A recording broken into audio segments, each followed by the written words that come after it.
नमस्कार मित्रांनो, स्वागत आहे तुमचं बातमी एक्सप्रेसमध्ये। महाराष्ट्राच्या भिवंडी तालुक्यात रात्रीच्या अंधारात 4-5 हल्लेखोरांनी एका बीजेपी युवा मोर्चा नेत्याला आणि त्याच्या सहकार्याला ठार मारलं। हो, चोपडीने केलेला हल्ला, रक्ताने माखलेला ऑफिसचा फरशा आणि कुटुंबाचा आक्रोश। ही गोष्ट आहे प्रफुल्ल तांगडी आणि तेजस तांगडी यांच्या शेवटच्या रात्रीची।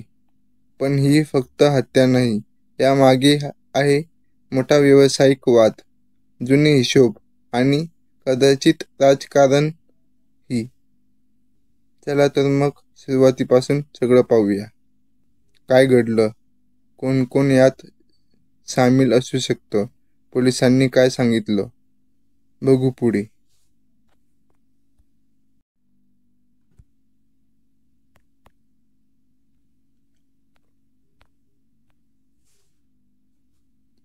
11 ऑगस्ट 2025 ची रात्र, भिवंडी तालुक्यात खर्डी गाव शांत, पण GDT एंटरप्राइजेसच्या ऑफिसात अजून काम सुरू होतं।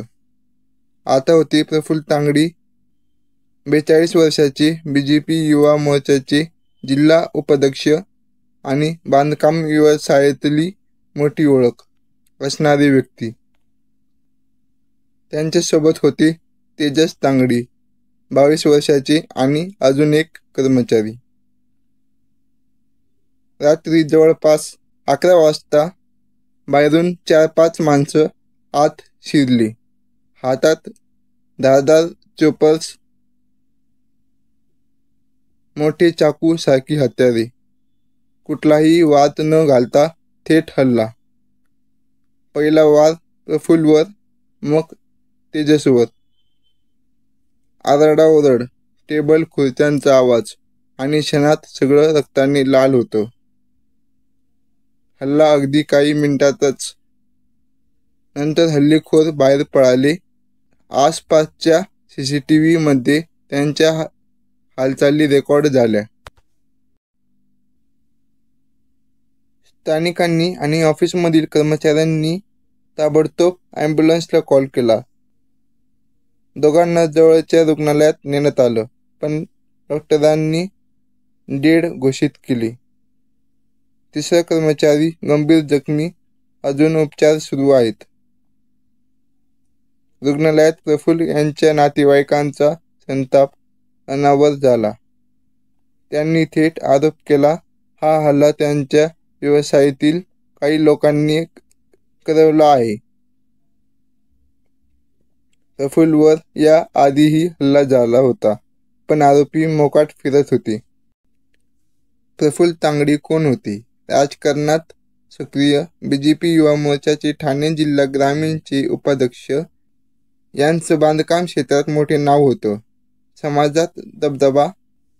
पण याच दबदब्यामुळं काहींना राग आला होता। पूर्वीचा हल्ला, 1 वर्षापूर्वी प्रफुल्लवर हल्ला झाला होता, पण ते वाचले। तेव्हाच कुटुंबाने काही लोकांवर संशय घेतला होता।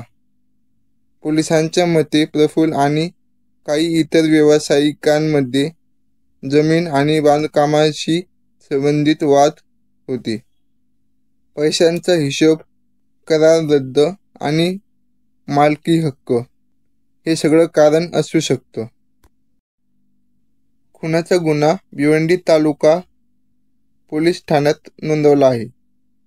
IPC कलम 302, 34 आणि शस्त्र कायद्याखाली। पोलिसांनी CCTV फुटेज मिळवलं आहे। काही आरोपींची चेहरे स्पष्ट दिसत आहेत। चौकशीसाठी काही लोकांना बोलावलं गेलंय। हल्लेखोर अजून फरार आहेत।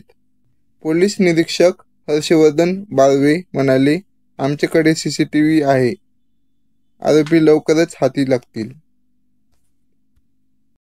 स्थानिक BJP कार्यकर्त्यांनी तातडीने निदर्शन केली। आरोपींना त्वरित अटक झाली पाहिजे, अशी मागणी देखील केली। राज्य सरकारवर दबाव आहे। हा फक्त व्यावसायिक वाद नाही, राजकारणही यात आहे असा आरोप आहे. मित्रांनो, ही होती भिवंडीतील प्रफुल्ल तांगडी आणि तेजस तांगडी यांच्या हत्येची संपूर्ण कहाणी. या प्रकरणात न्याय मिळेपर्यंत आपण आवाज उठवत राहूया. तुम्हाला या प्रकरणाबद्दल काय वाटतं? हा फक्त व्यावसायिक वाद आहे की काहीतरी मोठं? व्हिडिओ आवडला असेल तर लाईक करा, शेअर करा आणि सबस्क्राईब करा. धन्यवाद.